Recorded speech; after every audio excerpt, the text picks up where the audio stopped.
जब मैं वहां पर गया तो वहां के छात्रों ने, वहां के स्टूडेंट रिसर्च स्कॉलरों ने एक बात हमें समझाया, बताया कि सर यहाँ पर आज की जो परिस्थितियां निर्माण है यूनिवर्सिटी के अंदर, वो ये परिस्थिति है कि इस यूनिवर्सिटी की छात्र राजनीति, इस यूनिवर्सिटी का छात्र युवाओं का कंट्रोलिंग आज वर्तमान समय में छात्र नहीं कर रहा है, वाइस चांसलर नहीं कर रहा है, प्रोफेसर नहीं कर रहा है, डीन नहीं कर रहा है, बल्कि बीजेपी के द्वारा अमित शाह उस यूनिवर्सिटी को डील कर रहा है। और एक खास बात, 2019 से पहले उस यूनिवर्सिटी में आरएसएस का पद संचलन नहीं चलता था।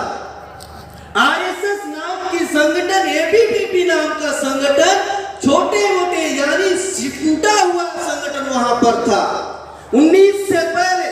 मगर 19 के बाद से जब इस देश में सरकार पूर्ण बहुमत से दोबारा बनी तो एबीवीपी वहां पर कंट्रोलिंग में आया। आज वाइस चांसलर भी आरएसएस का नियुक्त किया गया है। अभी अपकमिंग प्रोफेसरों, असिस्टेंट, एसोसिएट की प्रोफेसरों की नियुक्ति हुई। उस नियुक्ति में, प्रोफेसर नियुक्ति के दौरान एपीआई देखा जाता है। उस एपीआई में उच्च क्वालिटी के बहुत सारे एससी, एसटी, ओबीसी के और एवं जनरल के भी लोग, हाई क्वालिफाइड प्रोफेसर एसोसिएट ने एप्लीकेट किया था, लेकिन उसका नहीं हुआ। बल्कि वाइस चांसलर ने सीधा एक बात कहा जब छात्रों ने वहां गए और कहा कि आप एपीआई के माध्यम से यूनिवर्सिटी में, एपीआई के माध्यम से आप यूनिवर्सिटी में नियुक्तियां करते हो, मगर ये नियुक्तियों के आधार पर ये आपने सही तरीके से नियुक्ति नहीं की। तो वाइस चांसलर ने सीधा जवाब दिया, उनके पास एक बेहतर क्वालिफिकेशन है, वो क्वालिफिकेशन है आरएसएस का कैडर। खुलेआम चल रहा। तो आज वर्तमान समय में सभी यूनिवर्सिटीज में खास तौर पर जो छोटे छोटे ऑर्गेनाइजेशन एससी, एसटी, ओबीसी के बनाए गए थे, वो सारे के सारे एबीवीपी का कंट्रोल होने की वजह से तो निष्प्रभाव किए जा रहे हैं। तो अभी हमने जब देखा, ऑब्जर्व किया, तो जो एससी, एसटी, ओबीसी का संयुक्त संगठन अगर भारतीय विद्यार्थी मोर्चा का वर्क किया जाए तो एक बेहतर रिस्पांस मिलना शुरू हुआ। क्यों? क्योंकि यहाँ 85-90% लोगों की आबादी की आवाज उठाई जा रही है। इसके संदर्भ में विद्यार्थियों ने बड़े पैमाने से वहां से जुड़ने का कार्यक्रम किया। दूसरी बात यह है साथियों, इस देश में सबसे बड़ी समस्या निर्माण हुई विद्यार्थियों की बेरोजगारी। नरेंद्र मोदी ने हमें वादा किया था कि हम देश में आएंगे, 2014 की सरकार बनाएंगे तो हम युवाओं को 2 करोड़ नौकरियां देंगे।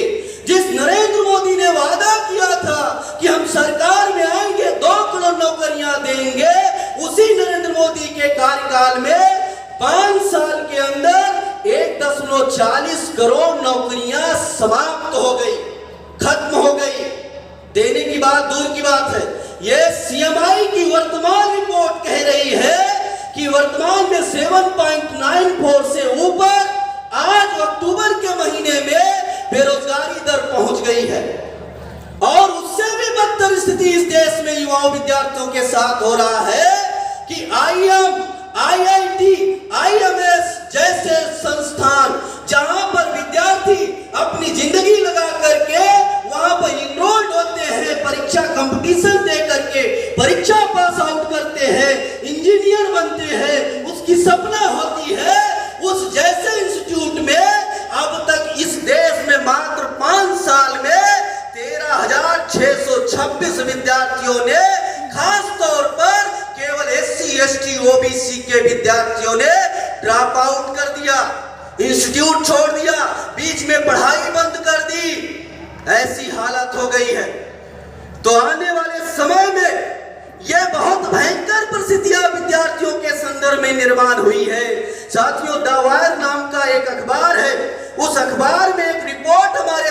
आई कि देश में जो सीआईएसएफ का जवान है, जो हमारी सीमा का रक्षा करता है, हमें रक्षा देता है, उस नौजवान लोगों ने 50,000 नौजवानों ने इस नरेंद्र मोदी की सरकार में मात्र 5 साल के अंदर नौकरियां छोड़ दी।